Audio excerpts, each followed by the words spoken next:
After 15 years managing my venture in the UK, I arrived in Georgia, discovering my daughter serving as a maid in the $4 million mansion I had left her. She appeared older than her years and scarcely knew my face. I serenely phoned my lawyer and uttered 4 words. What ensued next absolutely stunned them. You know that feeling? When your whole world cracks open because what you thought was true shatters right in front of your eyes. Well, for me, that moment hit the second I stepped back into the mansion I'd built with my own hands. And the first thing I saw wasn't sunlight on marble. It was my daughter, on her knees, scrubbing a floor that was supposed to be hers, looking so broken, so utterly empty, that my breath caught in my throat. I'm Odora Hayes, and this is the story of how I walked into a nightmare in my own home. What would you do when you find out your child has been erased right before your very eyes? That mansion, I'd gifted it to my daughter, Kiera, 15 years ago. A fresh start, a future. But the woman mopping, she didn't look like anyone who'd ever received a gift from me. Her arms trembled with each stroke. Her shirt clung to her back, damp with sweat. Her hair was tied in a loose, tired knot, like nobody in that house cared whether she looked human or not. The gray bucket beside her was filled with water the color of old grief. I stepped inside fully, letting the door ease shut behind me. The security system chimed its cheerful little song. One of those details rich people notice, but abusers ignore. No one looked up. Not Derek, sprawled across my white sectional with the confidence of a man who never paid $1 of his own. Not his mother, Patrice, reclining like she owned the air itself. Not even the woman mopping. Not at first. Move that bucket, Patrice said, flicking her wrist like she was swatting a fly. You're dripping too close to my shoes. The woman jolted, grabbed the bucket, and slid it an inch. Just an inch. Like she knew even that much could cost her something. And that was the moment she finally looked at me. Her eyes. God, those eyes. They weren't tired. They weren't stressed. They were empty. Like someone had reached inside her and scraped away anything that made her a person. And my heart stopped, because those eyes belonged to my daughter. To Kiera. She didn't speak. She didn't gasp. She didn't run to me or smile or break. She squinted, like she was trying to remember me from somewhere far away. Like I was a name she used to know but had somehow misplaced. Like I was a face she hadn't earned permission to recognize. My child, my own child, did not know me. And the worst part? Derek and Patrice didn't care enough to even turn their heads. Derek snapped his fingers, sharp and commanding. Kiera flinched so hard the mop clattered. If you're still with me, if this moment hits any place in you that remembers what it feels like to see your child diminished, drop a small heart in the comments. So I know I'm not standing in this memory alone. I forced myself forward, suitcase wheels clicking against the tile. Only then did Patrice glance my way. Can we help you? She asked without interest, like I was a delivery driver who'd overstayed. Kiera's gaze followed mine, her breathing shallow, shoulders trembling. I watched her mouth open, just a little, as if a name might come, but she closed it again. Too scared, too conditioned, too broken. 15 years of hard work in the UK, building my empire, and this was what I returned to. Not luxury, not pride, not the life I hoped my daughter was living, but a stranger mopping a floor she already owned. And the people sitting above her, they thought I would walk in quietly. They thought I would leave quietly. They thought the woman on her knees belonged to them. My fingers tightened around my phone. Not shaking, not hesitant, just cold with purpose. I stepped toward the tall window, where the signal was strongest. I turned just enough so they could all hear me and dialed the only number I needed in that moment. When the line clicked open, I didn't breathe before speaking. I didn't need to. My voice sliced clean through the room. Open the contingency file. Kiera blinked at me the way people blink when they wake up in someone else's house. Her eyes moved across my face slowly, searching for a name to attach to the features in front of her. I watched her pupils drag from my forehead down to my mouth, then back to my eyes, like she was flipping through a dusty drawer in her mind that hadn't been opened in years. For a second, something flickered there. Recognition trying to climb up through exhaustion, but it fell back down before it could reach the surface. I ended the call and slipped my phone into my bag, keeping my gaze on her. The last words I said into that line still sat in the air between us, like a quiet threat no one understood but me. I set my suitcase against the wall and walked toward her, slow and careful, like approaching a wounded animal that might bolt or break if startled. The mop was still in her hands, strands dripping dirty water onto the tile around her knees. I stopped just in front of her and lowered myself down, my old joints protesting, but I did not let that show on my face. Kiera, I said softly. Her name felt strange in my mouth, like something I had been repeating to myself in hotel rooms and airports and office corridors overseas, then suddenly heard out loud in the wrong place.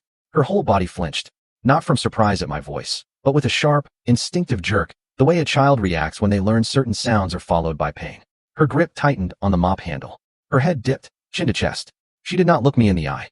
From behind us, Patrice let out a light, mocking chuckle. She gets tired, she said, words floating forward like air freshener over a trash can. She likes keeping busy. Don't mind her. That laugh put a splinter under my fingernails. I kept my focus on Kiera. Up close, the details hit me harder. The skin around her mouth was cracked and dry, the corners pulled tight from clenching her jaw. Fine lines had settled across her forehead, the kind that come from frowning in the dark with no one there to see it. A strand of hair had slipped loose from her tie and stuck to the side of her neck, damp with sweat. I reached up slowly, offering my hand. Not touching her, just placing it in the air between us. "Look at me, baby," I whispered. The word baby slipped out before I could stop it. 15 years is a long time to be gone, but it is not long enough to retrain a mother's tongue. Her shoulders twitched. Her eyes lifted just enough to brush past my face, like she had been taught that direct eye contact was a kind of rebellion. Up close I saw it. The faint yellowed shadow at the edge of her jaw. The dark smudge along her forearm where the sleeve of her shirt had ridden up. I let my gaze travel down, careful, not rushing. Near her wrist, right where the fabric ended, a bruise bloomed under her brown skin, half hidden, oval, and ugly. There were older marks, too, faded at the edges, but still there, layered like a memory someone tried and failed to erase. My heart did a slow, controlled crack. Not the kind that sends a woman wailing, the kind that sharpens every thought. "That's enough cleaning for now," Derek said from the sofa, his tone flat. "You're making the floor too wet." He spoke about her like she was a tool he owned, like she had no ears of her own. Kiera didn't answer. She pushed the mop back into the bucket, fingers trembling just enough for me to see. The water sloshed. Patrice made a small noise of annoyance at the splash, but didn't move her feet. I shifted a little closer to my daughter, close enough to smell the mix of cheap detergent and sweat clinging to her clothes. "Kiera," I tried again, my voice even lower. "It's me." Her eyes flicked up quickly, then away just as fast. A flash passed across them. Pain, shame, something tangled. Her breath hitched. The muscles in her throat worked around words that would not come. I could see it. The war happening inside her between the instinct to recognize me and the fear of what that recognition might cost. If you're still listening, and you've ever watched someone you love swallow their own truth to survive, just leave a small heart in the comments. So I know I'm not talking into the dark alone. "Don't distract her," Patrice said, stretching her legs out a little, toes nearly touching the wet patch on the floor. "She gets behind when people stand over her like that." The way she said people carried the kind of cold that did not need volume. Derek clicked his tongue once. Impatience leaking through. "You heard my mother," he said. "Finish up and take the bucket back where it belongs." Her mother. The words lodged in my chest like a stone. I did not argue that point. Not yet. Instead, I watched Kiera's hand move. She pulled her sleeve down over the bruise in a quick, practiced motion, as if she had done it 1,000 times in mirrors and hallways and doorways where someone might notice. My gaze met hers for a heartbeat. This time she held it, just barely. No welcome there. Only fear and something close to apology. Her lips parted. When she spoke, her voice was scraped raw and thin, like it had been used to say sorry more than anything else. "Please," she whispered, the word breaking on her tongue. "Don't get me in trouble." I stood up from beside Kiera and turned fully toward the couch, toward the two people who had made themselves comfortable in a life they did not build. Derek lounged there like a man on a throne, one hand resting on the back of the sofa, the other still holding the remote. His shoulders spread wide, legs apart, taking up space that didn't belong to him. Patrice sat with her ankles crossed, robe tied loose at the waist, chin slightly lifted as if the air in that room answered to her. They looked like they were posing for a picture that would never be developed. Frozen in a confidence that came from never being told no in a language they respected. I had seen them like this before, just not this close. In the early years, when Kiera still sent the occasional photo overseas, they were always somewhere in the background, at the edge of birthday parties, at the end of a sofa, near a grill in someone's backyard. Patrice with that same tilt to her head. Derek with that same lazy sprawl. I used to pinch and zoom on my phone screen, studying them from hotel beds in London, from rented apartments in Manchester, telling myself I would get to know them properly when the work slowed down. Now, here I was, standing in front of the full picture, and they were behaving as if I was a stranger wandering through a showroom. Neither of them moved when I stepped closer. They did not stand to greet me, did not say my name, did not show even the thin politeness people give a guest they didn't invite. Derek finally clicked the TV off. Not because I had arrived, but because he wanted silence without commercials. "You done staring?" he asked, eyes sliding to me like I was another bill in his mail stack.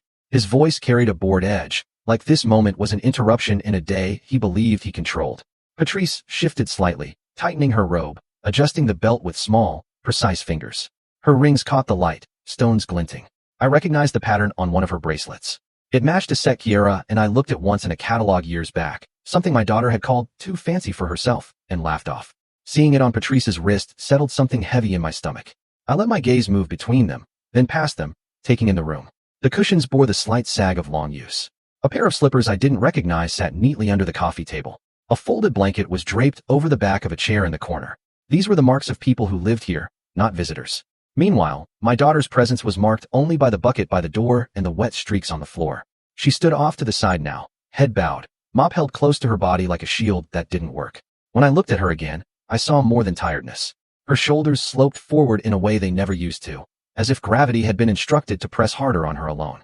Her arms hung close to her sides, elbows tucked in, taking up as little space as possible. The skin around her eyes carried the dull gray tint of someone who had been sleeping in snatches instead of full nights. None of that happened overnight. It took time and neglect to carve a person down to that. Is there something you need? Patrice asked me finally, her tone smooth but hard underneath. We don't do walk-ins. You can speak to Derek if you're here about the house. She spoke about the house like it was a separate entity they managed, not a gift I had placed directly into my daughter's hands. My lips pressed together for a second. I felt the weight of every year I had spent signing foreign contracts, while assuming my only child was safe inside walls I paid for. I know my way around this property, I said, voice low. I signed the papers. Derek let out a short breath that wasn't quite a laugh. 15 years ago, he answered. Things change. People grow up. People move on. He nodded in Kiera's direction without looking at her. She gave us the house. You stay gone too long. The words landed without apology. No one rushed to soften them. Kiera's fingers tightened on the mop handle, the knuckles whitening. She didn't contradict him. She didn't lift her head. Her silence sat between us, heavy and trained. He wanted me to hear the accusation buried in what he said, that my absence was a permission slip, that my distance made their takeover legitimate. I let the first wave of guilt roll through me and break, without showing on my face. I had my own reckoning to do with the years I had chosen work over front porch visits and Sunday dinners. But I refused to let him turn my mistakes into his justification. I took one more slow look at my daughter, at the way her body stood half-turned toward him even when he wasn't addressing her, like a dog listening for the next command. Then I brought my eyes back to Derek and Patrice. My voice, when it came, was soft enough that they had to lean in slightly to catch the words. Did she give it? I asked, letting each syllable sit on the air. Or was it taken? Derek's mouth curved in a slow, humorless smile when I asked my question. He didn't answer me right away. Men like him enjoy the pause. They like the way silence makes their next move feel bigger. He leaned forward, set the remote carefully on the glass table, and pushed himself up from the couch with the ease of someone who never scrubbed a single tile in this house. You want to talk about giving and taking? He said. Fine. He adjusted his shirt, smoothing the front like he was about to make a presentation instead of defend a theft. Then he walked past me, not around. Close enough that his shoulder brushed mine, on purpose. It was a small contact, but it carried a message. I am not afraid of you. He crossed the room to the built-in cabinet along the far wall, the one where I used to keep family photo albums and the good table linen. Now, when he opened the door, there were no albums, just a stack of folders and a metal lockbox sitting where memories used to live. He crouched, pulled the box out, and set it on top of the cabinet. The sound of the metal hitting the wood echoed a little in the room. Kiera stiffened at the noise, her fingers tightening on the mop handle again. Patrice watched with idle curiosity, like she'd seen this show before. Derek pulled a key from his pocket and unlocked the box. The click of the tumblers falling into place sounded louder than it should have. He lifted the lid and rifled through papers, fingers practiced, until he found what he wanted. When he turned back to me, he was holding a manila folder, edges worn from being handled too often. You don't have to take my word for it, he said, his tone carrying a smug softness. We like to do things properly around here. He walked back, slow and controlled, and dropped the folder on the glass table between us. The flap opened just enough for a stack of documents to peek out, crisp white against the brown. Go ahead, he added, gesturing with a little flick of his hand. You like signing things. You'll appreciate the paperwork. I didn't reach for it immediately. I watched him instead. Watched the way he stood just a little too straight, shoulders pulled back, chin up. This was a performance for him. A moment he had rehearsed in his mind. The day he could hold his supposed proof in front of the woman who funded the life he now claimed. Finally, I stepped forward and opened the folder. The top page was a copy of the deed. My eyes went first to the heading, then to the address I knew by heart, then down toward the line where the signatures lived. Derek shifted just a fraction, like he wanted to hover over my shoulder, but thought better of it. I let my gaze settle on Kiera's name. The letters were familiar, but the way they sat on the line was all wrong. Her handwriting used to flow smooth and steady, loops open, strokes even. The signature on that page shook. The first letter started strong, then dipped, the tail of it dragging lower than it should. The next letters bunched together like they were holding on to each other, trying not to fall off the edge of the document. There was a tremor in the ink itself, tiny stops and starts where the pen had hesitated. That was not the handwriting of a woman sitting comfortably at a kitchen table, making a decision with a clear head. That was the mark of someone whose hand had been guided by fear. Behind me, Patrice shifted again, the rustle of her robe filling the quiet. You see, she said lightly, everything is in order. If you're listening to this and you've ever seen a piece of paper tell a truth someone's mouth refused to speak, just leave a little heart in the comments. So, I know you understand what I saw on that page. I didn't respond to Patrice. I kept studying the signature, letting silence do the work. The notary stamp sat near the bottom, neat and official, the kind of seal that makes people stop asking questions. I took in the date. It was a day I remembered for something else entirely. An email from Kiera that never came. A call she missed, and then never returned. Back then, I had told myself she was busy, that marriage and business and life were pulling her in different directions. Now, standing in that room, I realized what else had been happening while I was smoothing over my disappointment with excuses. You handed her everything, Derek said suddenly, breaking into my thoughts. His voice had settled into that comfortable arrogance again. And she handed it to me. That's how this works. You pass the torch. She chooses who carries it. That's family. I lifted my head slowly and looked at him. On the surface, I kept my face calm, features arranged in the same polite interest I wore in boardrooms when men tried to talk over me with half the information. But inside, something narrowed. My eyes sharpened, focusing not just on him, but on the pattern behind his words. The way he positioned himself as the natural next step. The way he turned my absence into his permission slip. Kiera stood in my peripheral vision, pressed to the side of the room like part of the wall. Her shoulders had crept up toward her ears, her body folding inward. She didn't move, didn't speak, didn't reach for the documents with her own name on them. My phone buzzed in my bag, the sound cutting clean through the heavy air. I didn't look away from Derek as I reached down and slid it out, glancing at the screen. One short message from my lawyer sat there, clear and simple. I'm 10 minutes away. Don't leave. I closed the folder and let it rest on the table like something that might stain my hands if I touched it any longer. My phone, still warm from the message, sat in my palm. 10 minutes. That was all I needed to buy? 10 minutes of truth before other people started writing reports about my child's life. I slipped the phone into my bag and turned back toward Kiera. She hadn't moved from her spot near the wall. Her eyes were on the floor, on the damp trail left by the mop, as if staring at it hard enough might make her disappear into it. Come with me, I said softly. I didn't wait for permission. I walked over and gently touched her elbow, the way you touch a glass that looks like it might crack if you press too hard. Her skin was warm under my fingers, too warm for someone who had been working in a cooled house. She flinched at the contact, a small shake running through her arm, but she didn't pull away. I guided her toward the far corner of the room, away from the couch, away from the cabinet with the lockbox. Patrice made a disapproving sound under her breath, but didn't bother to get up. Derek settled back into his seat.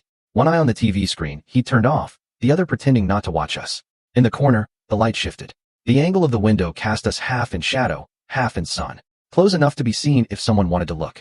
Far enough for them to pretend they weren't listening. I turned so my back was to the rest of the room, placing my body between Kiera and the eyes on the couch. You're burning up? I murmured, keeping my voice low. How long have you been sick? Her lips pressed together. For a moment, I thought she wouldn't answer. Then her shoulders sagged. A tiny surrender. It was bad last year, she whispered. The words scraped out of her throat, fragile and frayed. Fever. Cough. I couldn't stand up for long. Her gaze darted past me, checking the room, then dropped back to the patch of floor between us. That's when he took them. Took what? I asked, even though my mind was already moving ahead of her words, lining up the documents I had just seen with the timing she was describing. The papers. Her fingers jumped nervously against the mop handle. He said he needed to keep them safe. I was too weak to argue. I was on the couch, and he stood over me with a pen. He said if anything happened to him, I'd be the one left with nothing unless we changed things. I didn't want to sign. She swallowed, the movement tight and painful. He said I was being ungrateful, that he and his mother were the ones taking care of me every day, that it was only fair they had security. I couldn't breathe, right? I just wanted him to stop shouting. If you're listening to me and you have ever watched your child agree to something out of fear instead of choice, drop a small heart in the comments. So I know I'm not the only one whose stomach has learned the weight of that kind of guilt. So you signed, I said quietly. It wasn't a question. Her eyes shone, but no tears fell. I tried not to, she said. My hand was shaking. I told him we should wait, that you should be here for anything important. He said you were gone, living your new life, and I needed to stop acting like a little girl waiting on her mother to fix everything. Each word hit me like a separate blow, but I let them land. I needed the full shape of this, not a softened version. He held my wrist. Her voice dropped lower. He pressed the pen into my fingers. He said, if I loved him, I would prove it. The air in the corner thickened. My heart broke all over again, but the cracks were different now. Cleaner. Sharper. What else, Kiera? I asked. Tell me the rest. After that, she continued, he put the papers in that box. He told me if I ever tried to go behind his back about the house, he'd have me out on the street by morning. He said my name wasn't on anything that mattered anymore. She gave a humorless, tiny laugh that died as soon as it left her mouth. He knows I don't have anywhere to go. I sold. She cut herself off abruptly, biting down on the rest of the sentence, as if something inside warned her not to open that door yet. He told me if I pushed him, I'd lose everything. The house, my place. Even. Her eyes flicked again toward the rest of the room. Then back to me. He said, A wife who doesn't obey doesn't deserve a home. My fingers curled into my palms. I unclenched them slowly. And the floors? I asked, my voice steady. Why are you this tired? A flush of shame crept up her neck. He doesn't like seeing streaks, she said. If he wakes up and the floors aren't shining, he doesn't talk to me for days. Or he slams doors, walks heavy on purpose. Sometimes he throws things in the sink for me to clean. It's easier if I just keep them spotless. I barely sleep. I just keep moving. Her voice by then was barely a breath. Hollowed out, the edges worn down by repetition. The three truths hung between us. He took the documents when she was too sick to fight. He threatened to throw her out. And he turned her nights into unpaid, terrified labor to keep his temper quiet. Heartbreak rose in me like a tide, but I refused to drown in it. Grief wouldn't save her. Strategy might. In that corner, something in me shifted. The guilt that had sat heavy on my chest since I walked through the door pushed to the side, making room for something colder, clearer. I was not just a mother who had come home too late. I was a woman who knew how to turn signatures and threats into evidence. I lifted my hand and touched Kiera's arm lightly, not flinching at the heat of her skin. You're not crazy, I said softly. And you're not weak. You were cornered. Her eyes filled again, but she held herself still, like crying might earn her another punishment. From behind me, across the tiles of that sitting room, I heard it. The heavy, deliberate sound of boots approaching. Not the light shuffle of someone passing through, the stomp of a man who had realized he'd let his wife talk for too long. The sound of his boots barely finished crossing the last tile before his hand was on the mop. Derek didn't ask, didn't clear his throat, didn't warn. He just reached between us and ripped the handle out of Kiera's fingers with a hard, twisting pull that made her stumble. The wet head of it slapped against the bucket, sending a little spray of dirty water onto her bare ankles. Break time's over, he said, not even glancing at me. You're behind. His tone was flat, the kind of flat that came from long practice. He turned the mop upright and shoved it back toward her chest like a weapon returned to its owner. Kiera's hands came up automatically, muscles conditioned, catching the handle before it hit her. Her eyes darted between his face and mine, panic pulling tight at the corners of her mouth. She opened her lips as if to explain, then closed them again when she saw his jaw clench. She started talking. He cut in. You were just talking when there's still work to do. He swung his gaze to me then, finally acknowledging that I existed. Up close, I could see the thin line of irritation in his forehead, the small pulse beating at his temple. Not fear. Annoyance. Ma'am, he added, the word pressed through clenched teeth. I didn't realize we were holding a conference over here. Patrice let out a small laugh from the couch, the kind that doesn't reach the eyes. She tucked her feet up under her, as if she were getting comfortable for a show. I did not step back. I did not apologize. I shifted my body just enough to put myself between him and Kiera, my hand resting lightly at my side, not touching her, but close enough that she would feel I had not moved away. She's been on her knees since before I walked in, I said quietly. She can sit for a moment. You don't run this house, Derek replied. The easy charm he probably used on neighbors and church members slipped off his face like a mask thrown on the table. What sat beneath was something harder, smaller. You dropped your keys and your money here years ago and went chasing your dreams overseas. That doesn't give you the right to stroll back in and disrupt how things are done. His voice rose slightly on the last words, but not enough to be called shouting. This was how he liked to do his damage, just under the line of what other people might call abuse if they heard it out of context. I saw Kiera's shoulders fold and more, watched her eyes hit the floor again. The mop handle trembled against her fingers. Derek, Patrice said mildly. Don't get worked up. She's just adjusting. The word, adjusting, hung in the air like a bad perfume. He snorted, never taking his eyes off me. I'm calm, he said. I'm just setting a boundary. He took a half step closer. The scent of his cologne hit me, heavy and sharp, trying to cover up the sour note of sweat that floated around all the hard surfaces in the room. This is my house, he said slowly, as if explaining something to a stubborn child. My roof, my decisions. You're a guest here, Odora. Don't confuse that. My name in his mouth felt like an insult. Behind me, I could feel Kiera shrinking back, as if she might fold herself small enough to slide into the corner behind the curtains. I met his stare and held it. Years of sitting across from men in suits who thought my accent and my gender meant they could talk me into a cheaper deal had given me practice. This was a different battlefield, but the opponent was familiar. I let my face stay smooth. No raised brows, no tight lips. Only my eyes changed, narrowing the way they did when I redefined print on a contract. You're right about one thing, I said. I did leave. I went where I had to go to build what needed building. I stayed too long. That's on me. I let those words settle because they were true, and truth has its own weight. Then I leaned in just enough that he had to decide whether to lean back or stand there and let my presence sit in his face. He chose the latter, jaw tightening another notch. But you are wrong about this roof, I added, my voice dropping low, so only the three of us in that corner could fully hear it. You are living inside a decision that was never yours to claim. His nostrils flared. You gave her everything, he repeated, like a man reciting his favorite scripture. She handed it to me. That makes it mine. End of story. He liked that line. He had probably used it in this room before. I studied him for a long breath, taking in the slight sheen of sweat at his hairline, the vein jumping near his neck, the way his hand flexed once around nothing, wanting to grip something.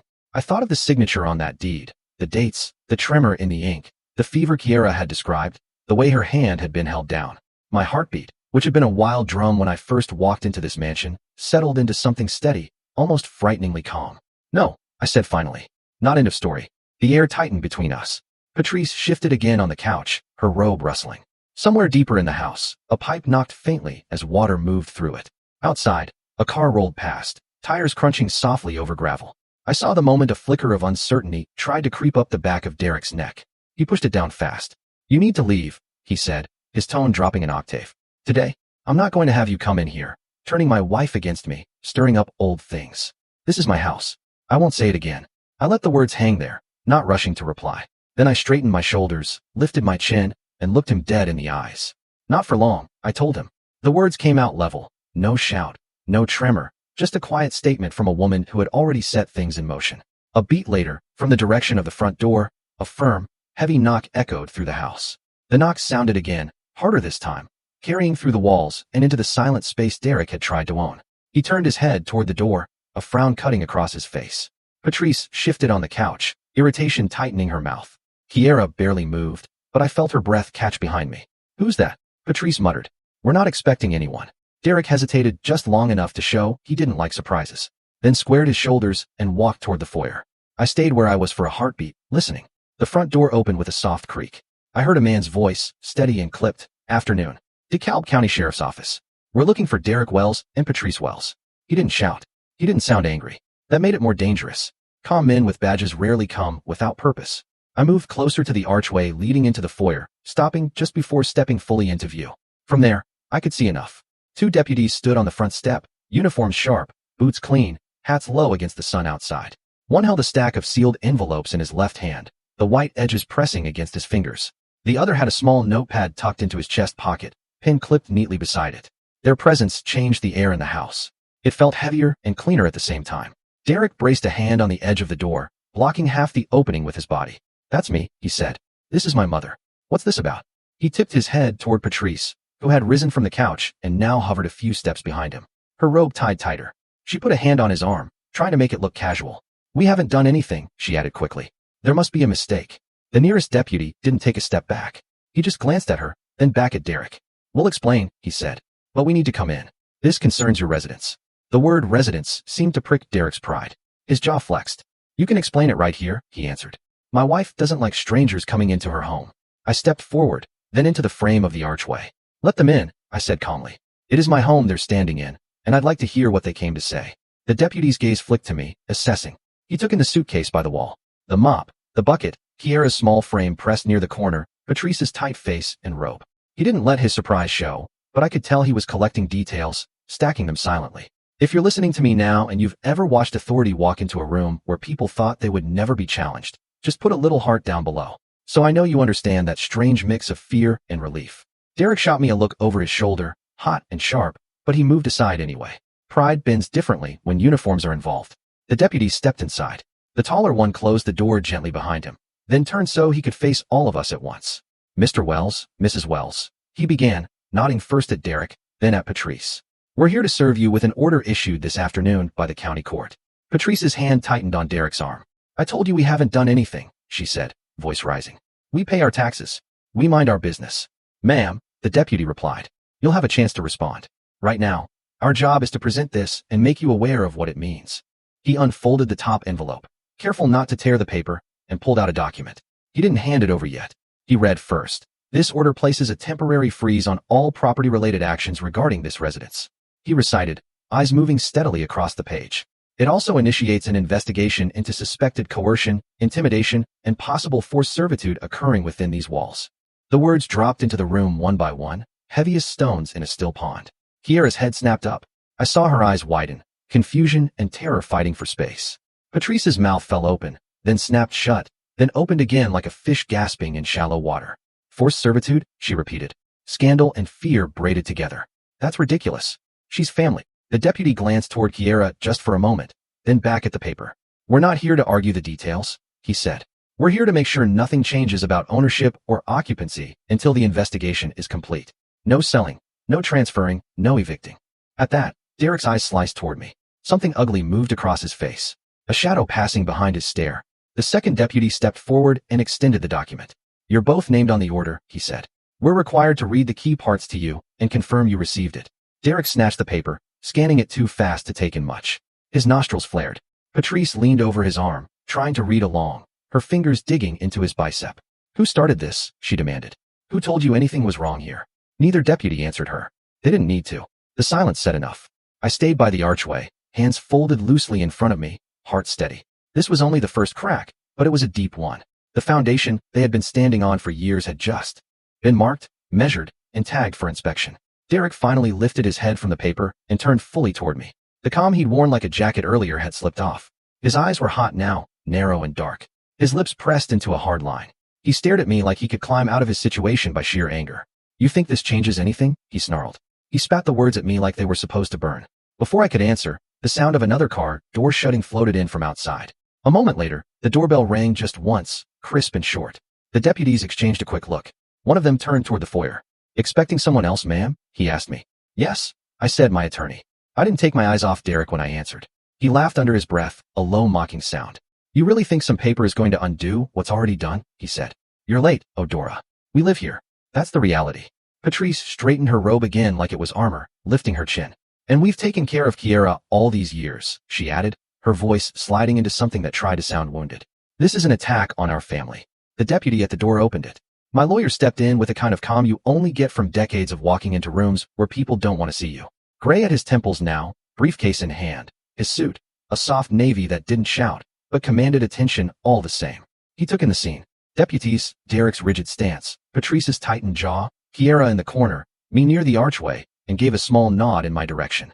Miss Hayes, he said, forgive the delay. The judge wanted to see every page before he signed. He moved past Derek without brushing against him, headed straight for the coffee table. The manila folder Derek had waved earlier still sat there, edges skewed. My lawyer set his briefcase down beside it, clicked it open, and pulled out a thicker, older file. The cardboard edges were worn.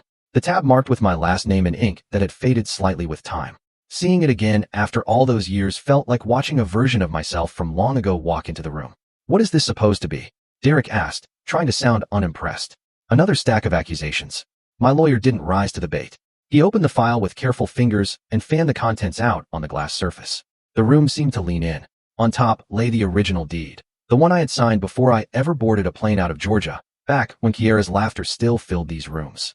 Behind it, another document, and another, each bearing my signature, his signature, dates that marched in order. This, my lawyer said evenly, is the record of how this house was acquired. And this, he tapped the second page, is the agreement you and I put in place before you relocated, Miss Hayes. He slanted a glance my way, then returned his eyes to the deputies. At her instruction, we included specific protections. One of the deputies stepped closer, resting his hands lightly on his belt as he looked down at the table. The other took out his notepad, pen hovering, listening. Patrice edged nearer, peering at the papers like they might suddenly rearrange themselves into something more favorable if she stared hard enough. I don't see how that matters now, she said. The house is in Derek's name. We have his paperwork. My lawyer reached for the deed Derek had pulled from his own folder earlier and laid it beside ours. Two versions of the same story side by side. What matters, he said, is which set of documents carries legal weight. This property was purchased solely by Miss Hayes. She transferred it to her daughter under very specific conditions. And in this contingency agreement, he slid another page forward, the paper soft, from having been handled many times. She reserved certain rights in case anything ever threatened her daughter's well-being or the integrity of the transfer.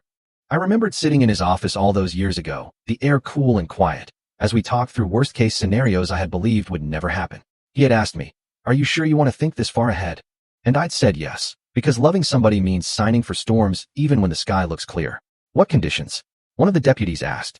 My lawyer pointed to a paragraph midway down the page. The lines dense, the words precise. Here, he said, in plain language. It states that any transfer, sharing, or surrender of this property made under intimidation, coercion, manipulation, or abuse, physical or emotional, will be considered invalid. In that event, ownership reverts to its prior state pending investigation. For a moment, nobody spoke. I watched the meaning of those words travel across faces. The deputy's brows lowered slightly. The one with the notepad wrote something down. Derek's lips thinned. Patrice's color changed first.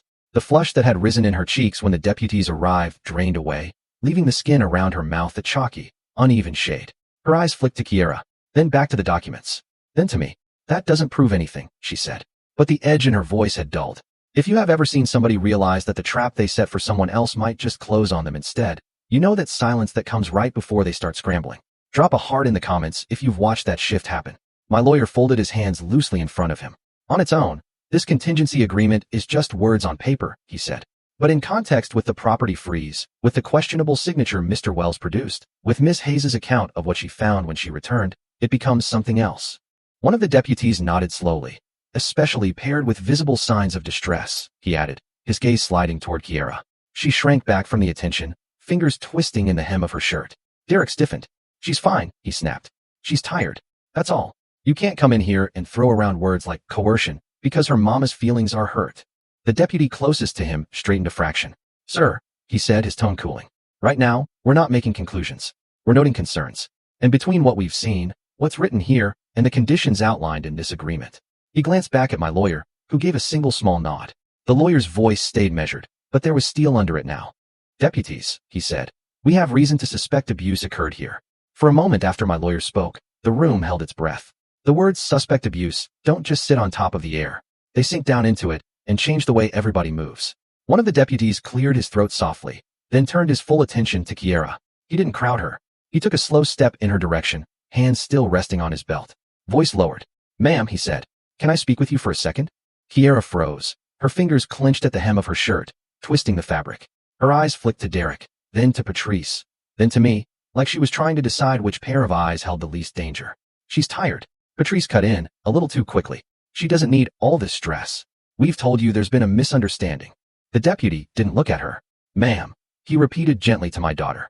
Nobody's forcing you, but I need to ask, are you hurt anywhere? Have you been harmed in this house? Derek let out a rough laugh.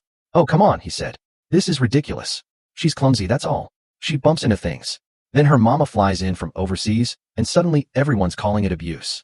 Y'all are being used. The second deputy shifted his weight just enough to remind Derek he wasn't running this conversation.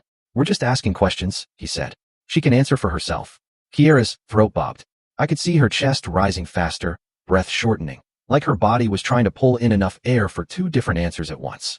I took a small step closer, stopping short of touching her. You can tell the truth, I whispered. Eyes on her, not on him. This isn't like before. My voice wasn't loud, but it reached her. Her gaze slid from my face to the deputies. We would like your permission, he continued, calm and patient, to document any injuries you might have. That just means looking and taking a few photos with your consent. No one can make you say anything you don't want to say. But if something has happened, this is your chance to tell it. The whole house seemed to lean toward her then. Even the light through the windows felt like it was waiting. If you're hearing me and you've ever watched somebody you love stand at that edge between silence and confession, just put a small heart in the comments. So, I know you understand how loud a quiet room can feel. Kiera's lips trembled for a heartbeat. She looked like she might deny everything, tuck it all away, pretend the bruises on her body were something she'd invented. Then she let out a sound somewhere between a sigh and a sob, and nodded once. Oh, she whispered. Okay. The deputy glanced at me. Is there a bedroom or somewhere more private? He asked. Kiera shook her head quickly, panic flashing. No, she said, voice cracking. Here is fine. Please. Here. That told me everything I needed to know about what privacy in this house had turned into. The deputy respected her choice. He took one step back to give her space. Whenever you're ready, he said. With hands that shook, Kiera reached for her sleeve. She hesitated once, eyes closing for a second like she had to separate herself from what she was about to reveal. Then she pushed the fabric up. Underneath her arm, her skin told the story her mouth had tried so hard to swallow. Dark blotches bloomed along the forearm and up toward the elbow, some yellowing at the edges, some a harsher purple. Faint, straight lines overlapped in places like the imprint of fingers that had gripped too hard. Near her wrist, a round bruise sat like an accusation. The skin slightly swollen. The deputy's jaw tightened. He didn't gasp or swear. His face did something quieter. His eyes hardened. His mouth pressed into a line. The kind of shift you see when a person decides they've crossed from suspicion into certainty. How did you get these? He asked. His tone stayed soft, but now there was steel under it. Kiera swallowed again. Her gaze slid almost against her will toward Derek. His stare bored into her, hot and warning. She flinched and looked away. Her voice failed. She tried again. He says it's discipline. The room went even quieter than before. Who is he? The deputy asked, though he already knew. A tear slipped down one side of her nose, cutting a clean path through the fine dust of fatigue on her skin. My husband, she said, barely audible. He says, I'm his wife. I must obey. The words looked like they hurt on the way out. Derek scoffed, but it came out strained. I never said that, he snapped. You twist everything. She bruises easy. She's always been sensitive. You people are blowing this way out of, the second deputy cut in. We've heard from you. Now we're hearing from her. My lawyer stood very still, watching, his eyes moving from bruises to faces to documents and back again, mentally stitching the pieces together. Patrice had gone pale, one hand pressed against her mouth, the glamour of her robe and jewelry sitting wrong on her all of a sudden. The first deputy glanced at his partner. They shared a look, short, professional, full of things they didn't say out loud yet. Then a third voice spoke up from near the foyer. I hadn't even heard the additional footsteps, but another officer had come in while all eyes were on Kiera. We'll need to see where she sleeps, he said. For a second, Kiera didn't move. The words, see where she sleeps, seemed to hang over her like a weight, pressing her into the floor. Her fingers loosened on the edge of her shirt, then tightened again. I watched her eyes dart toward the hallway, then toward Derek. The way someone trapped between two doors checks which one is locked. Derek's face hardened. There's no need for that, he snapped. She sleeps in our room. Like any wife. You're crossing a line. The new officer, the one who'd asked about her sleeping space, tilted his head slightly. Then it shouldn't be a problem to show us, he replied. It'll only take a minute. Patrice stepped forward, her robe sleeve swinging. You people are unbelievable, she said, trying to sound offended instead of scared. First you accuse us of abuse. Now you want to inspect our bedroom. This is harassment. The first deputy ignored her and kept his gaze on Kiera. Ma'am, he said gently. You don't have to lie for anybody. Show us where you really sleep. Those words, really sleep, seemed to unlock something. Kiera's shoulders sagged. She nodded once, almost imperceptibly. Okay, she whispered. Her voice was so faint I barely heard it. She set the mop carefully against the wall, as if afraid, knocking it over might change someone's mind. Then she turned and started down the hallway, her bare feet whispering against the tile. The officers followed, their boots heavier, echoing. I walked behind them, close enough to see her, far enough not to crowd. Derek trailed at the rear, muttering under his breath. Patrice hovered near him, fingers clutching at his arm. We passed the doorway to the guest room, the one I had decorated myself with soft curtains and a framed print Kiera picked as a teenager. Its door was wide open. The bed inside was neatly made, untouched. No indent in the pillow, no extra shoes on the floor. Not there, Kiera said quietly, almost to herself. She kept going. At the end of the hall, she turned left, toward the part of the house that had always been meant for storage. The laundry room, the small utility closet, the space under the staircase where we used to keep Christmas decorations. My chest tightened. She stopped in front of a narrow door with a plain knob, the kind of door most people would walk past without seeing. Her hand hovered over it for a moment. I saw her swallow, then forced herself to turn the knob. The door opened inward with a slow, complaining creak. Even before the light from the hallway spilled in, I smelled it, a stale, enclosed scent. Faint mildew threaded with the sour tang of old sweat and cleaning chemicals. The officer stepped closer. Inside, the space was barely wide enough for a grown person to stand upright and stretch their arms without touching both walls.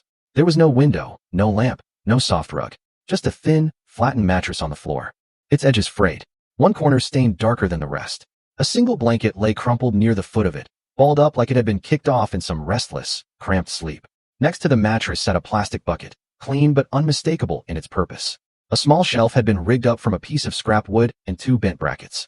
On its surface, a bottle of cheap lotion, a folded t-shirt, and a toothbrush in a cracked cup. No pictures, no books, no sign that this was anything but a place to put a body when you were done using its hands. One of the deputies clicked his tongue quietly, a sound of disbelief more than judgment. The other's face went blank. The way lawmen's faces go blank when they are filing something under evidence. You sleep here? The officer near the door asked, though he already knew the answer. Kiera stood just outside the threshold, arms wrapped around herself like she was trying to take up even less space than the closet allowed. She nodded. Sometimes I get to lie down on the couch, she said, eyes fixed on the mattress. If I finish everything. Finish what? The second deputy asked. The floors, the ironing, the kitchen, whatever they want. Her voice thinned, flattening under the list. If I'm too slow, he says, I don't deserve a comfortable bed. He says, this is enough for someone who doesn't pull her weight. Derek snorted. It's storage, he said. She crashed there a few nights when she was sick. You're making it sound like a prison. The officer by the door took a slow breath, then reached for the radio clipped to his shoulder. He turned slightly aside, but not so far that we couldn't hear. Dispatch, this is Unit 12 on scene, he said, requesting supervisor at this address. Possible domestic servitude situation. We've got injuries documented and sleeping arrangements that are not consistent with a spouse. Copy. Static crackled for a moment. Then a calm voice answered. Copy. Unit 12. Supervisor en route. Hold position and secure scene. He lowered his hand from the radio, jaw tight. He met my eyes briefly. In that look, I saw what he wasn't allowed to promise out loud yet. Things were shifting. Lines were being drawn. Behind me, I heard Patrice's breath hitch. This is all being twisted. She blurted out, words tumbling over each other. She likes it down there. The supervisor arrived without fanfare, but the shift in the house was immediate. He was older than the other deputies, with lines around his eyes that said he'd heard every version of "we didn't do anything" more times than he could count. No raised voice, no swagger, just a quiet authority that settled over the room like a new kind of weather. He listened while Unit 12 gave a quick rundown near the archway. The bruises, the closet, the contingency file, the order from the court. His eyes moved from one face to another. Me, Kiera, Derek, Patrice, taking his time, as if he was laying us out on a table in his mind. Then he said 6 words that changed everything. "We're going to separate you all." Those words landed hardest on Derek and Patrice. She stiffened, her hand flying to her chest. "Separate," she repeated. "This is our home. We have nothing to hide." Derek scoffed, but his jaw had gone tight again. "This is overkill," he muttered. "You're turning a marital disagreement into a crime scene." The supervisor didn't argue. He just gave quick instructions. One deputy led Kiera gently toward the dining area, away from the hall and the closet door that was still open like a wound. Another motioned for me to sit near the far end of the sofa. Derek was asked to stay by the front door. Patrice hovered between rooms until the supervisor himself gestured toward a chair in the corner and said, "Ma'am, right there, please." He started with Kiera. From where I sat, I could only see her profile, the way her hands kept brushing over each other in her lap, fingers restless. His voice stayed low. I caught pieces. "Did anyone ever threaten you? When did you sign? Who was there? What happened before you wrote your name?" Her answers came in fits and starts, but they came. He said if I didn't, I'd be on the street. He took the papers when I couldn't stand for long. He stood over me. He raised his voice. I just wanted him to stop. I watched the supervisor write, pause, look up, ask her to clarify one detail, then write again. He didn't rush. He didn't soothe. He treated her words like evidence, not gossip. If you've ever sat in a room while somebody finally told the truth about what was happening behind closed doors, and you felt both proud and sick at the same time, just leave a small heart in the comments. So, I know you understand that double feeling. Then it was Patrice's turn. A deputy moved closer to her chair. While the supervisor stepped over, her tone came out sharp, almost shrill now. "She's always been dramatic," Patrice insisted. "She cries over everything. If she had a bruise, it was from bumping into the table or dropping something. She gets emotional." She stretched that last word like it meant unreliable. The supervisor didn't react. "Did you ever see your son put his hands on her?" he asked. There was a pause. "Not in a way that wasn't normal," she said. "Sometimes a man has to remind his wife of her duties. That's marriage." The pen in his hand stopped moving for half a beat, then continued. "After that, he came to me.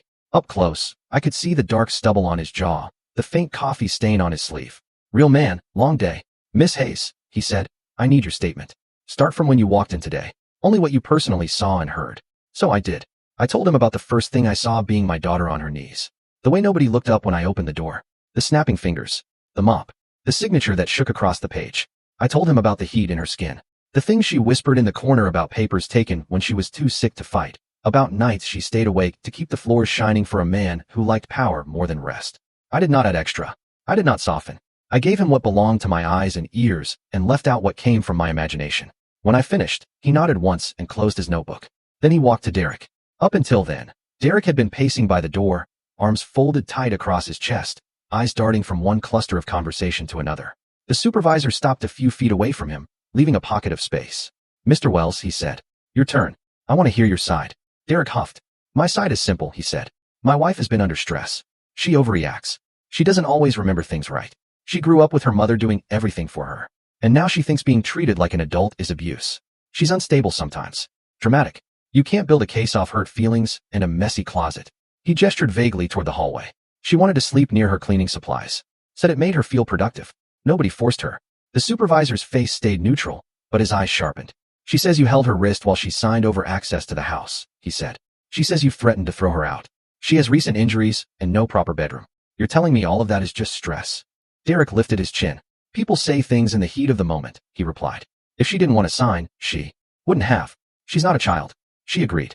"You're letting an emotional woman and a guilty mother paint me into a corner." The word guilty hit, but I let it slide past. Guilt was my business to handle, not his to weaponize. The supervisor let a beat of silence stretch between them. When he spoke again, his voice had lost any trace of softness. "All right," he said. "If that's your position, then you won't mind us reviewing your financial records. Joint accounts, business accounts, transfers connected to this property, and any assets that came from Ms. Hayes originally." Derek's posture changed then. It was small, a tightening around his eyes, a a slight shift of weight from one foot to the other. But I saw the panic flicker up behind his gaze before he buried it.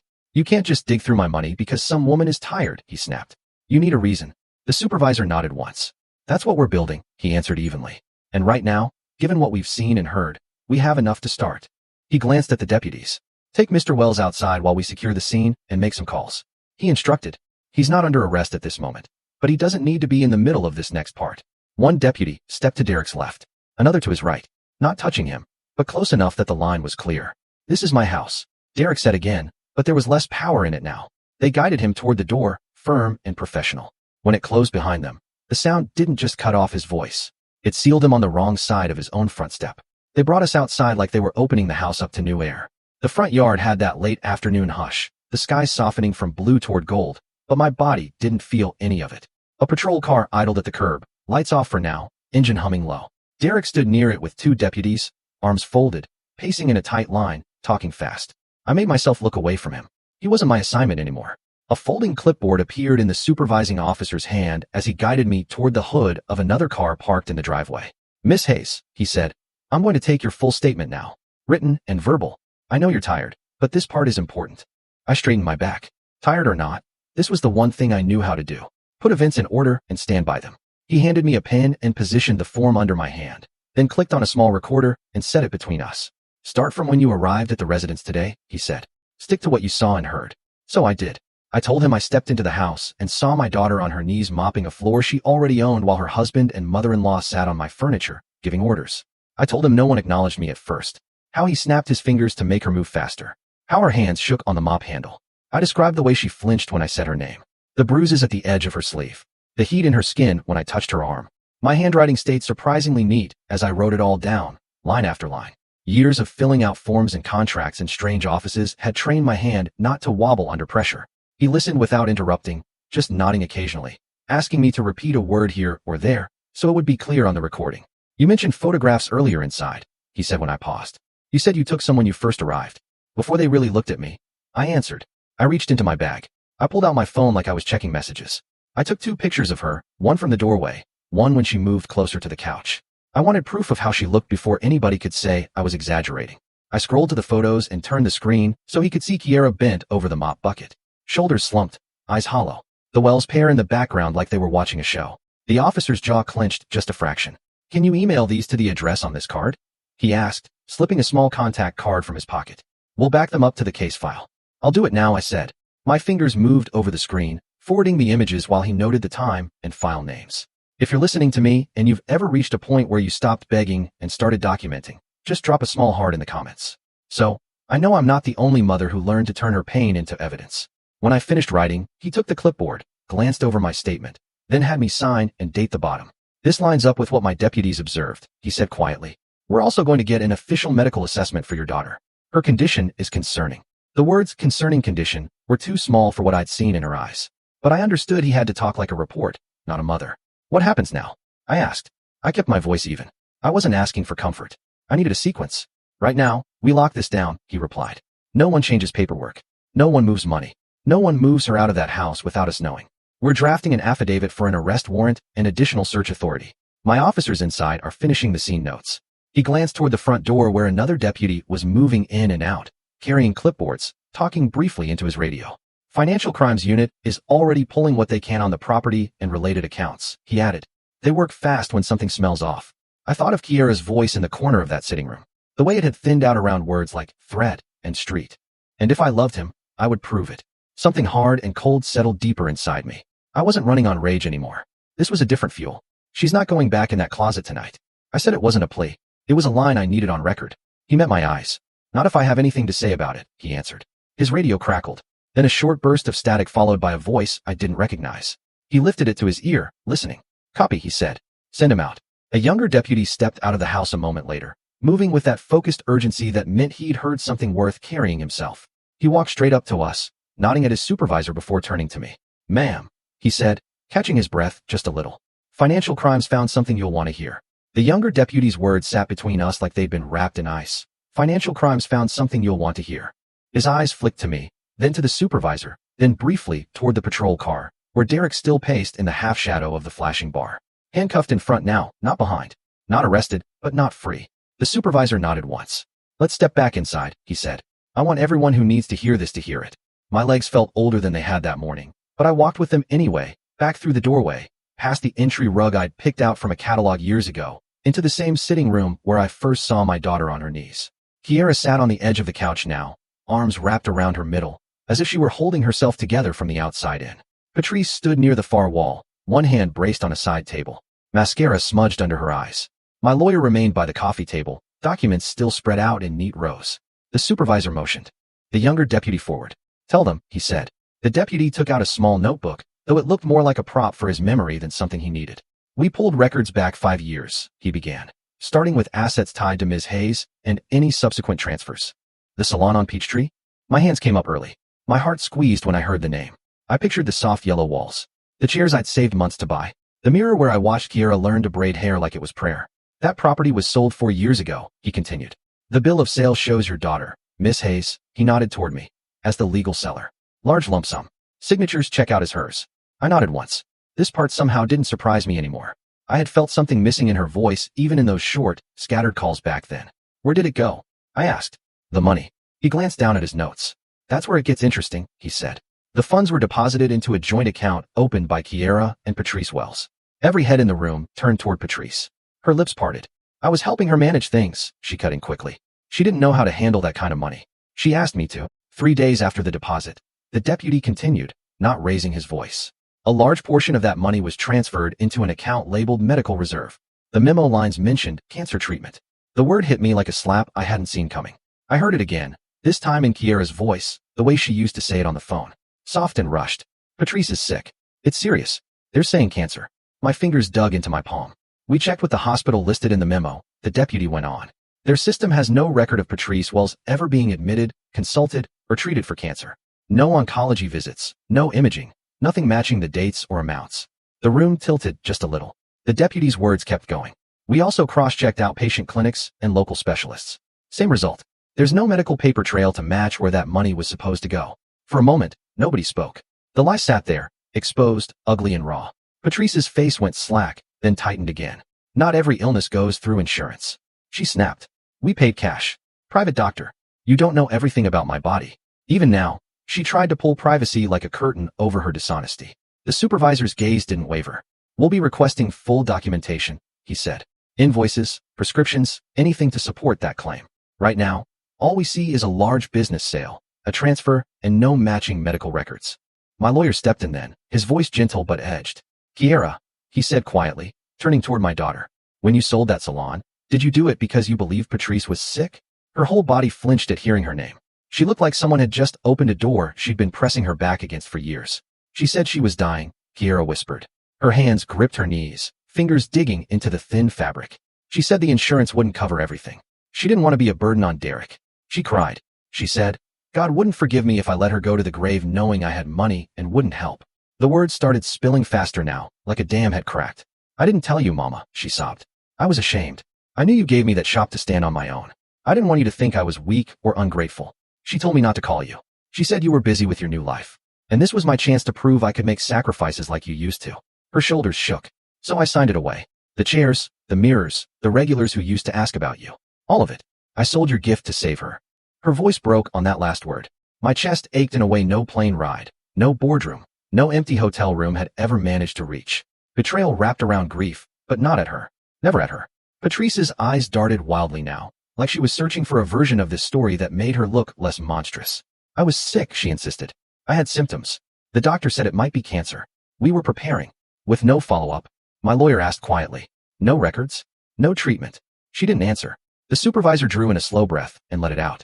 The silence that followed felt different from all the others that day. This one carried decision. He turned toward the doorway where Derek had been brought back inside just in time to hear his mother's lie laid bare. Rage sat on his face, but for the first time, some of it looked like it wasn't aimed at us. Between the physical evidence, the witness statements, the fraudulent use of medical claims to obtain funds, and the coercive control over this property, the supervisor said, voice level, we're past suspicion. He nodded once to his deputies. Place him under arrest. They moved fast once the words left his mouth. Place him under arrest. One deputy stepped in behind Derek, another to his side. The sound of handcuffs coming off a belt is small, but that day it sounded like the closing of a chapter. Metal met skin, then clicked shut around his wrists. He jerked once, instinctive, but there was nowhere for him to go. You can't be serious, he barked. For what? For taking care of what your daughter abandoned. The supervisor didn't flinch. You're being placed under arrest on suspicion of domestic battery, fraud, and financial exploitation, he said evenly. You'll have a chance to speak with an attorney. For now, you need to stop talking and start walking. They read him his rights as they turned him toward the front door. I watched his shoulders, the same shoulders that had lounged across my couch like the world belonged to him, now pulled tight with tension. As he passed Kiera, he twisted his head, eyes burning into her. You did this, he hissed. You and your guilty mama. She recoiled like the words were a hand raised against her. I stepped between them before the echo of it could settle. No, I said quietly. You did this when you forgot she was a person and not your property. Patrice lunged forward then, reaching for Derek's arm as they guided him away. You can't take my son like some criminal, she cried. He's a good man. We're family. This is a misunderstanding. The supervisor turned toward her. His eyes were tired but clear. Ma'am, he said, based on what we found so far, you're also being detained for questioning on fraud and participation in financial exploitation. You'll need to come with us. She froze. For the first time all day, she seemed to understand that the net she helped string around my daughter's life had threads leading back to her own ankles. When the second pair of cuffs closed around her wrists, she didn't fight. She just kept repeating, I was sick. I was sick, to nobody who believed her. They led them both out onto the front lawn. The sun had dropped lower, brushing everything in a soft gold that didn't match the hardness of what was happening. Neighbors had started to gather on the sidewalk, drawn by the patrol cars and the uniforms. Curtains twitched, phones appeared in hands. A man across the street folded his arms and watched, expression unreadable. A woman 2 houses down clutched a grocery bag to her chest, eyes wide. If you're listening to me and you've ever seen someone who thought they were untouchable walk past their own neighbors in handcuffs, just drop a small heart in the comments. So I know you understand that strange mix of justice and grief. Derek tried to pull his shoulders back as if he could still pose while walking in chains, but the cuffs changed everything. He couldn't swing his arms, couldn't point, couldn't grab. He could only walk, each step marked by the soft jangle of metal. Patrice kept her head down, hair falling forward, robe no longer regal in the afternoon light. The deputies guided them into separate vehicles, doors opening and closing with heavy, final sounds. Kiera stood just behind me on the porch, one hand braced against the doorframe. I could feel her trembling through the space between us as the engine started and the cars pulled away. Her breath sped up, then stalled. They're really gone, she whispered. It was like she didn't trust her own eyes. They're actually gone for now, I said. I didn't put sugar on it. They'll have hearings, lawyers. They'll try to twist things. Her hand flew to her mouth. What if they come back? She asked, voice cracking. What if he gets out and he's angry? What if they find some way to take everything again? I don't have the shop anymore. I don't have. She cut herself off, swallowing a sob. I turned to face her fully. In the doorway behind us, the house waited, silent, still full of ghosts that were finally starting to move out. Listen to me, I said softly. This is the last time you'll ask that question. Standing on someone else's script. She blinked at me, confusion mixing with fear. I reached into my bag and pulled out the contingency file, the same one that had started as a what if in a quiet law office years ago. The cardboard was warm from being held so long. I placed it carefully in her hands.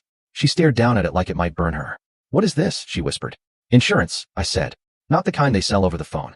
The kind a mother writes when she knows she can't be 2 places at once. I tapped the cover lightly. Your name is on those pages. So is mine. Every signature, every clause, every protection we built into this house is sitting in your hands right now. Her fingers tightened around the file. She looked up, eyes shining with something new that hadn't been there hours ago. Something like the beginning of belief. But what if it's not enough? She asked. What if they find another way?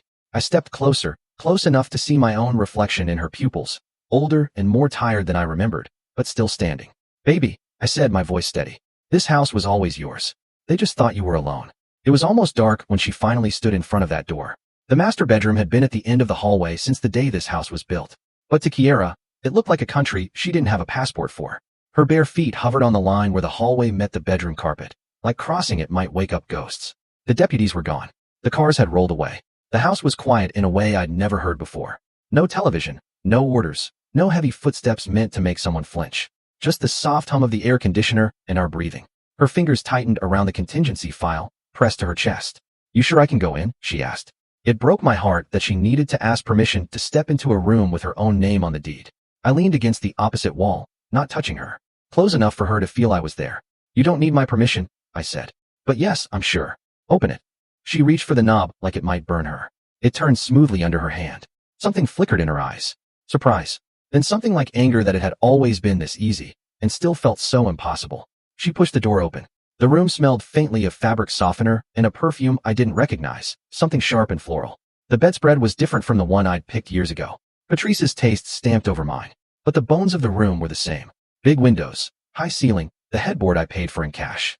Kiera stepped inside like she was walking into a photograph she'd seen of herself, but couldn't remember posing for. Her gaze moved across the walls, up to the ceiling fan, down to the nightstands. Then it landed on the far side of the room where a stack of plastic bins and taped boxes sat pushed against the wall, half hidden behind a garment rack. Those weren't there before, she murmured. I pushed off the wall and joined her. My body slow but steady. The officers pulled them out from the attic access, I said. They said your things were crammed up there on top of old Christmas decor. I asked them to set them aside. I watched her absorb that. The fact that someone had decided her life belonged in a crawl space. She walked toward the boxes like she was afraid they might disappear if she moved too fast. One of them had her name scrolled on it in a handwriting that wasn't hers. Another was labeled, old stuff. Like her memories were clutter. She knelt and peeled back the tape on the nearest one. Inside, her wedding dress lay folded in on itself. The lace wrinkled and dull. On top of it sat a small box. I recognized it before she even opened it. The set of gold combs I'd given her the morning she got married, engraved with her initials. I thought these were lost, she whispered. She lifted one out, running her thumb along the letters. He said, we misplaced them in the move. She set the comb down gently and reached deeper. Out came a stack of journals, their covers worn at the corners. She opened one at random. Her eyes moved quickly over the page, then slowed. Her mouth trembled. This was the last thing I wrote before he took the papers, she said. I was scared, but I still sounded like me. She turned the book toward me. On the page, in neat, looping handwriting that didn't shake, she'd written about plans for the salon. Ideas for a community braiding class. A note to call me on Sunday. I felt something twist inside my chest. If you're still with me, and you've ever watched someone you love find a younger version of themselves trapped on a page, drop a heart in the comments so I know I'm not the only mother who's seen that kind of grief. Kiera pressed the journal to her chest, then set it aside with careful fingers. She moved from box to box. Shawls barely worn. A framed photo from her wedding. Her smile wide, eyes bright, the edge of my hat visible on the side. Patrice and Derek had kept the frame, but tucked it away up here like the version of her with hope was bad for business. They took everything that reminded me I had a life before them, she said quietly. Not just stuff. Thoughts. Plans. Even my name. He started calling me girl when he was mad. She called me that child when she talked about me to neighbors, like I wasn't in the room. She stood slowly, looking around the master bedroom again. I forgot what it felt like to have a door I could close where no one was allowed unless I said so. I walked to the bed and sat on the edge, patting the space beside me. You remember now? I said. This room doesn't belong to his voice or hers. It belongs to the woman whose name is on every honest piece of paper tied to this house. She joined me, her shoulders sagging, the file still clutched in one hand. I took it gently, set it on the nightstand. You won't be sleeping in that closet again, I told her. If you wake up in the middle of the night, reaching for a mop, you'll sit right here until your body understands the war is over. Her throat worked around a sound that didn't quite become a sob. Tears finally spilled over, running down in 2 clean tracks. I don't know how to live without listening for his footsteps, she admitted. I don't know how to relax in a room without wondering what I'll pay for it later. I laid my hand over hers, the same hand that had signed away too much under someone else's threats, and squeezed. You don't have to know tonight, I said. You just have to know you're allowed to find out. She turned her head to look at me. For the first time since I stepped back into Georgia, I saw her. The girl who used to dance in the salon after closing, singing off-key while she swept hair into piles. Bruised, thinner, but still there. Mom. Her voice shook, but the words were clear. I want to live again. Tell me how. I brushed a tear from her cheek with my thumb, then folded her fingers around the edge of the comforter, anchoring her to the bed that was hers. Start tonight, I said softly. You're home. So, tell me, after hearing all of this, what would you have done in my place? And what do you think Kiera needs to do next to truly reclaim her life and her home? I'm curious to hear your thoughts.